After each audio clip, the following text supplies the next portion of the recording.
ကဲဒီနေ့တော့ကျမရဲ့ချစ်မွားလေးတွေကြိုက်တဲ့ငါတက်တာကြောက်ဖောက်ချက်လေးကို time style လေးချက်ကျွေးမှာဖြစ်ပါတယ်ရှင်စီပူလာရင်ကျတုံဖြူနီလေးကိုအရင်စီတက်ပါမယ်ရှင်ကဲစီတက်တာလေးမွေးလာပြီဆိုရင်တော့ငါတက်တာတပူးကိုဖောက်ပြီးတော့ထည့်လိုက်ပါမယ်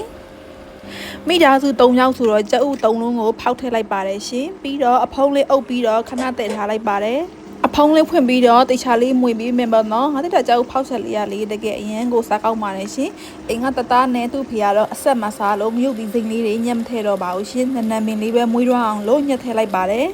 အရာတာအတွက်ကတော့ကျမစက်သားမုံလေးတစ်မျိုးထည့်ထားပါတယ်ရှင်ကဲအခုလိုမျိုးလေးချက်စားကြည့်နော်တကယ်ကိုစားကောင်းတယ်လွယ်တယ်ချိန်ကုန်လည်းတက်တာပါတယ်ငါးနဲ့ကြက်ဥလေးတွေကြည်မတွားအောင်လို့ဖွားလေးပဲမွေပေးရပေါ့နော်